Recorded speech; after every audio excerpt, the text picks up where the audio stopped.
ప్రార్థనకు సహాయకరంగా కొన్ని తలంపులు వేసిన తర్వాత సహోదరులు ప్రార్థనలో నడిపిస్తారు. ఈరోజు కూడికను మనం త్వరగా ముగించుకుందాం, రెగ్యులర్ టైం కంటే త్వరగా. కారణం, ఉదయం నుంచి ఇప్పటి వరకు ఎర్రబాలెం యూత్ మీటింగ్లో దాదాపు బాధ్యత కలిగిన అందరూ ఉన్నారు. రెండవది యవనస్తులు కూడా ఉన్నారు. మూడవది ఈ మీటింగ్ అయిపోయిన తర్వాత ఈ బోర్డు అక్కడ కట్టవలసి ఉంది. సో ఇదంతా ప్రార్థన లోపు పూర్తవ్వాలి, ఈ రాత్రి లోపు. అందుకని సహోదరులు ప్రార్థిస్తారు. దానికంటే ముందు బాజీ పంచుకున్న విషయాలను అది మనం జ్ఞాపకం చేసుకొని దేవుని ఎదుట నిలబడ్డప్పుడు, దేవుని సన్నిధిలో నిలబడ్డప్పుడు మనం ఆత్మీయంగా ఎలా ఉన్నామో, మన స్థితి ఎలా ఉందో యథార్థంగా చెప్పటం వల్ల, చెప్పుకోవడం వల్ల మనము దీనులం అవుతాం. మనం నోరు తెరిచి చెప్పనందువల్ల దేవుని దృష్టిలో నీతిమంతులు ఏం కావు. మనం నోరు తెరిచినా నోరు తెరవకపోయినా దేవుడికి అన్నీ తెలుసు. ఉన్నదాన్ని ఉన్నట్టు చెప్పుకుంటే అప్పుడు యథార్థవంతులం అవుతాం. వాళ్ళకి చీకట్లో వెలుగు పడుతుంది, వాళ్ళను దేవుడు బలపరుస్తాడు. అంతేగాని మనం ఎట్ట బతికామో ఎవరికి తెలియదు, ఎలా ఉన్నామో ఎవరికి తెలియదు. ఏం ఎరగనట్టు వస్తాం, ఏం ఎరగనట్టు కూర్చుంటాం, లేస్తాం, వెళ్తాం. ఎంతకాలం అన్నా అంతే, ఏం మార్పు ఉండదు. కాబట్టి యథార్థవంతులను బలపరిచే దేవుడు. ఇందాక యవనస్తుల కూడికలో కూడా అదే చూసాం. మంచిది. ఈ రాత్రి నేను వేయాలనుకున్న చిన్న తలంపు దానియేలు గ్రంథం 6వ అధ్యాయం. దానియేలు గ్రంథం 6వ అధ్యాయం. రాజరాజేశ్వరిపేటలో ఉన్నవారు, ఎర్రబాలెంలో ఉన్నవాళ్ళు కూడా జాగ్రత్తగా ఈ మాట వినాలని మనవి చేస్తూ ఉన్నాను. తర్వాత మీరు కూడా గ్రూప్స్గా ప్రార్థన చేద్దరు. కానీ సహోదరులు ఒక్కరు ప్రార్థన చేశాక జూమ్ లింక్ కట్ అవుతుంది. తర్వాత మీరు కూడా గ్రూప్స్గా చేరి ఎగ్జిట్ అవుతారు. ఇక్కడ మాత్రం సహోదరులు కంటిన్యూ చేస్తారు. దానియేలు గ్రంథం 6వ అధ్యాయం 10వ వచనాన్ని నేను చదువుతున్నాను. ఇట్టి శాసనము సంతకము చేయబడినని దానియేలు తెలుసుకొనినను అతడు తన ఇంటికి వెళ్ళి యథాప్రకారముగా అనుదినము ముమ్మారు మోకాళ్ళుని తన ఇంటి పైగది కిటికీలు యెరూషలేము తట్టునకు తెరవబడి ఉండగా, తర్వాత మాట మీరు చదవండి. తన దేవునికి, దేవునికి కాదు, తన దేవునికి ప్రార్థన చేయుచు వచ్చాను, ఆయనను స్తుతించుచు వచ్చాను. మంచిది. దానియేలు క్లిష్టమైన పరిస్థితులలో తప్పించబడడానికి, రక్షించబడడానికి, తను ఒక సవాలుకరమైన ప్రార్థనాపరుడుగా చరిత్రలో మిగిలిపోవడానికి ఒక కారణం ఈ రాత్రి మనం జ్ఞాపకం చేసుకుందాం. అదేంటంటే 10వ వచనంలో తన అనేది ఎన్నిసార్లు వచ్చింది చూడండి.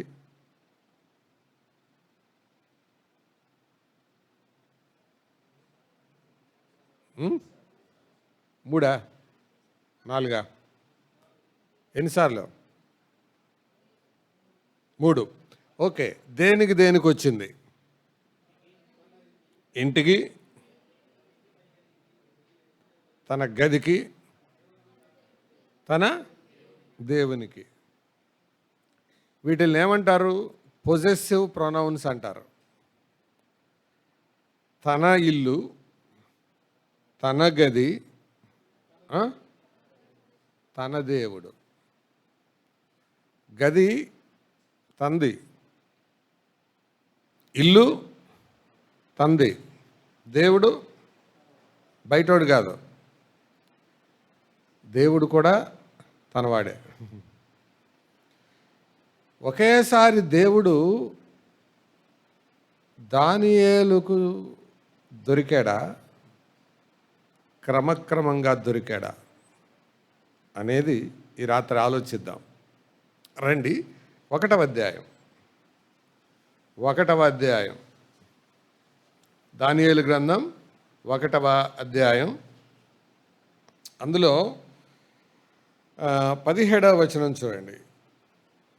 ఇట్లా లేదా 22వ అధ్యాయానికి రండి. అంటే అదే మాట 2వ అధ్యాయంలో కూడా ఉంది.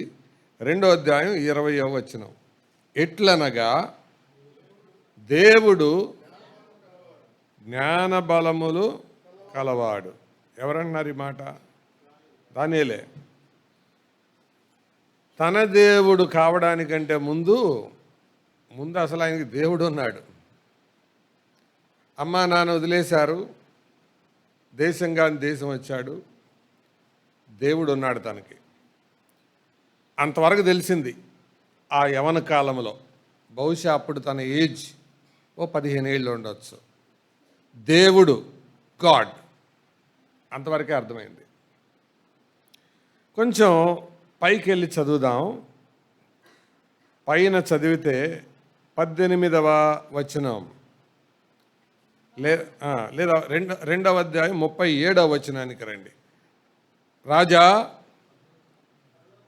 పరలోకమందున్న దేవుడు.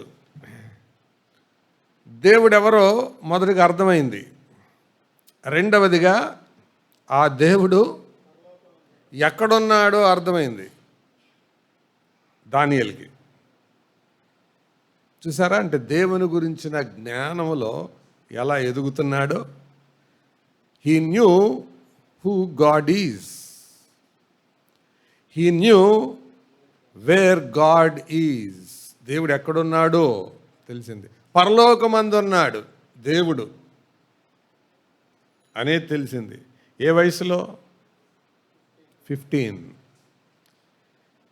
ఇక్కడున్న మనందరికి ఒక ప్రశ్న. ఎంతకాలం అయింది దేవుణ్ణి నమ్ముకున్నానని చెప్పి దేవుని గురించిన ప్రత్యక్షత ఏమన్నా అర్థమైందా? దేవుడెవరో, ఆయన ఎక్కడున్నాడో అర్థమైందా? ఆ తర్వాత అదే అధ్యాయంలో, అదే గ్రంథంలోనికి రండి. 4వ అధ్యాయం 17వ వచనం. ఈ ఆజ్ఞ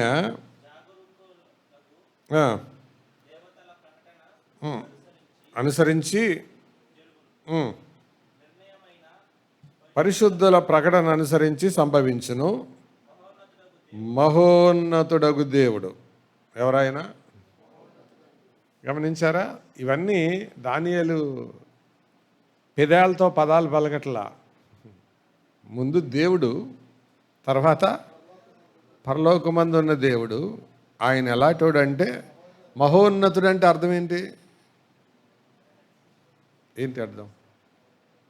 ఇక ఆయనకంటే హైట్ ఎవరు లేరు, ఆయనకంటే ఎత్తరులు గొప్పవాళ్ళు ఇంకెవరూ లేరు. మహోన్నతుడగు దేవుడు. పిల్లల్ని అందుకే ముందు కూర్చోబెట్టమని చెప్తున్నాను. స్కూల్లో ముందే కూర్చోబెడుతున్నారు కదా, తల్లిదండ్రులు లేకుండా కూర్చోబెడుతున్నారు కదా. మహోన్నతుడగు దేవుడు, high God, most high God. దేవుని గురించిన ప్రత్యక్షత మనకు అర్థమైతే ప్రార్థనకు జవాబులు వస్తాయి. అంతేగాని పాత చింతకాయ పచ్చడి వేసినట్టు ప్రేమ నమ్మకం కలిగిన తండ్రి, పరిశుద్ధుడైన తండ్రి అనడం తప్ప నేను అంటలేదు. అంటే దేవుని గురించి మన ప్రత్యక్షత ఏంటి, ఎంతవరకు తెలిసాడు దేవుడు, అది ప్రశ్న. దానియేలు నీకు ఎంతవరకు తెలిసాడయ్యా అని అంటే, పరిచయం అయినప్పుడు జస్ట్ దేవుడు జ్ఞానం బలం ఇచ్చేవాడు. ఆ తర్వాత ఆయన ఆకాశంలో ఉన్నాడు. ఆ తర్వాత ఆయన మహోన్నతుడు. అదే మాట, అదే దేవుని గురించి 4వ అధ్యాయం 25వ వచనానికి రండి. 4:25. తమ యొద్ద నుండకుండా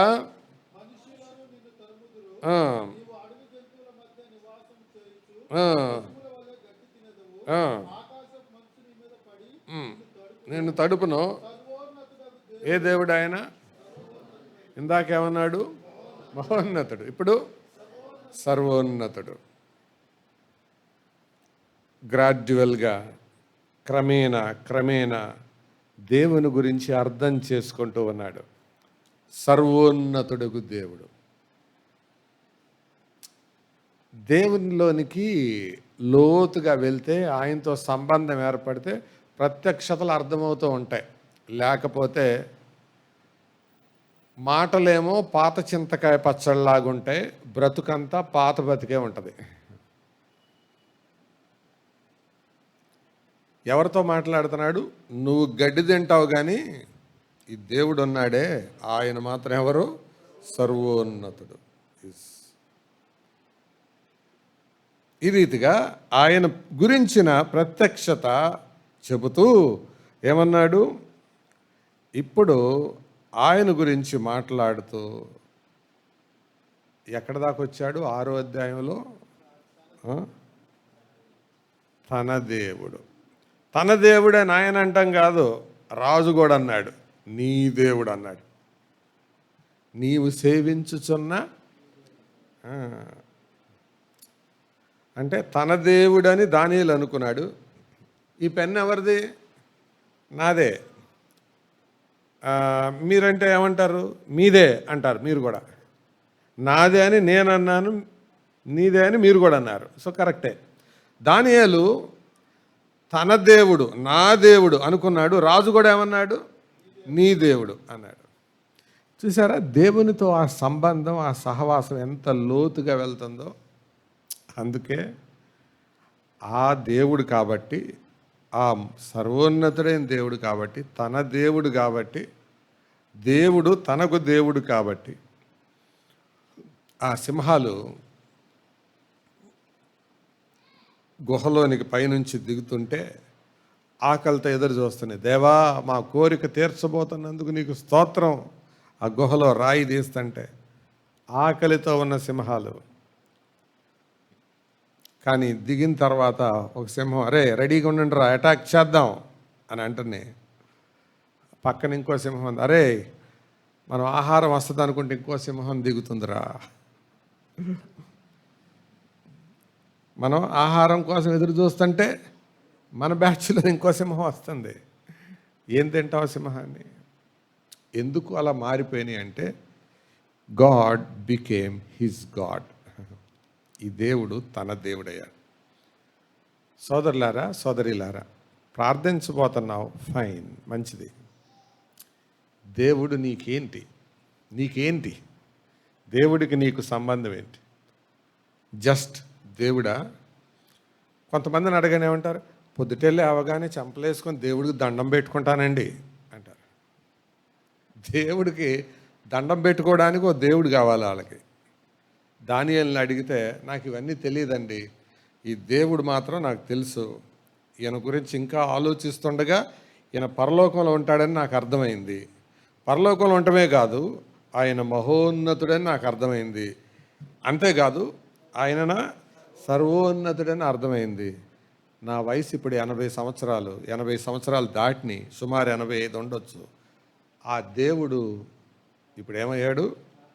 నాకు దేవుడయ్యాడు. నాకు దేవుడయ్యాడు. దేవుడే మనకు దేవుడైతే, అందుకే కదా 33వ కీర్తనలో కీర్తనాకారుడు అంటాడు, యెహోవా తమకు దేవుడుగా గల జనులు ధన్యులు. యెహోవా దేవుడుగా గల జనులు లేదు అక్కడ. యెహోవా తమకు దేవుడుగా గల జనులు, తమకు దేవుడుగా గల జనులు. అంటే ఈ మాట నాకు ఎలాగనిపించిందంటే, తనకు ఒక ఇల్లు ఉంది, ఇల్లు ఎవరిది అంటే నాదే అంటాడు. మరి ఎక్కడికి వెళ్తున్నావు అంటే నా గదిలోకి వెళ్తున్నాను. దేనికి వెళ్తున్నావు అంటే నా దేవుడితో మాట్లాడుకోవడానికి వెళ్తాను. నా ఇంటికి వెళ్తున్నాను,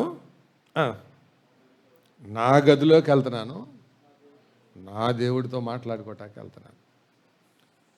ఆ మాట అంటే దేవుడు కూడా పైనుంచి కరెక్టే దానియేలు, ఓకే, గ్రాంటెడ్, యాక్సెప్టెడ్ అన్నాడు. మనం కూడా నా దేవా అంటే ఎవడురా నీకు దేవుడు అని పైనుంచి అంటే మనం అంటాం వన్ వే ట్రాఫిక్లో, పైనుంచి దేవుడు అంటే. కానీ దానియేలుని అలా అనలేకపోయాడు. ఎందుకో తెలుసా? తన భక్తి, తన ప్రేమ, తన విశ్వాసం ఏ పరిస్థితుల్లో అయినా చెక్కు చెదరని నిబ్బరం దేవుణ్ణి తనకు దేవుడిగా మార్చింది. ఈ దేవుడు మనతో ఉంటే, ఈ దేవుడు మనకు తోడుగా ఉంటే, ఈ దేవుడు మనకు సమీపంగా ఉంటే ఆ దేవుణ్ణి మనం నమ్ముకుంటే ఎంత ధన్యులు. మన ప్రార్థనలు ఎంత చక్కగా ఆలకించబడతాయి, మన ప్రార్థనకి ఎంత మంచి సహాయాలు వస్తాయి.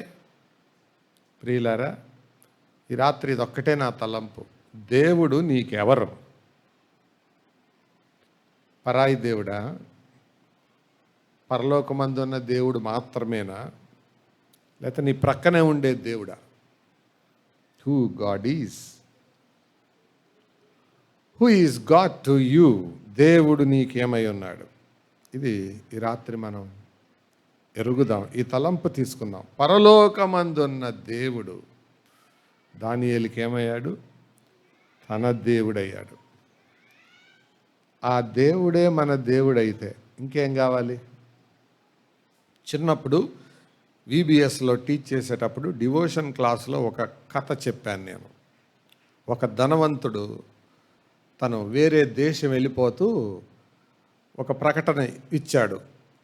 నేను వేరే దేశం వెళ్ళిపోతున్నాను, ఈ సామాన్లన్నీ తీసుకెళ్ళలేను, అక్కడ వేరే కొనుక్కుంటాను, ఎవరికి కావాల్సింది వాళ్ళు వచ్చి తీసుకెళ్ళండి అన్నాడు. ఇక అంతే, సీరియల్స్ చూసేవాళ్ళు అందరూ టీవీ మీద పడ్డారు. బెడ్ లేని వాళ్ళందరూ మంచం పట్టుకున్నారు, డైనింగ్ టేబుల్ లేని వాళ్ళందరూ డైనింగ్ టేబుల్ పట్టుకున్నారు, ఇత్తడి చెంబుల కోసం ఎదురు చూసే వాళ్ళందరూ అవి పట్టుకున్నారు. ఒక చిన్న పిల్లోడు మిగిలిపోయి ఆఖరికి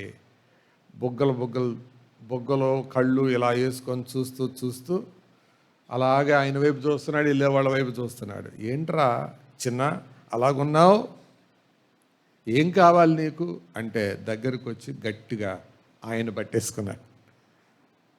ఏంట్రా నన్ను పట్టుకున్నావు, ఏదో బొమ్మ ఏదన్నా తీసుకెళ్ళరా, నాకొద్దు, నాకు నువ్వే కావాలి.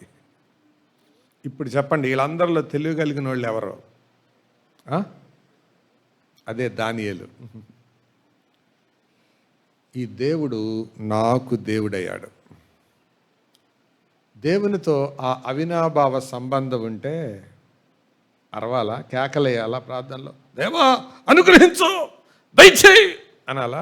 ఇంట్లోకి వెళ్ళి అమ్మ దగ్గరికి వెళ్ళి, అమ్మా అన్నం వేస్తుంది, ఆకలేస్తుంది, అన్నం పెట్టు అని అరవాలా? అమ్మతో సంబంధం ఉంటే, అమ్మ ఆకలేస్తుంది, దట్స్ ఎనఫ్. ఎందుకు? ఆమె నీ అమ్మ,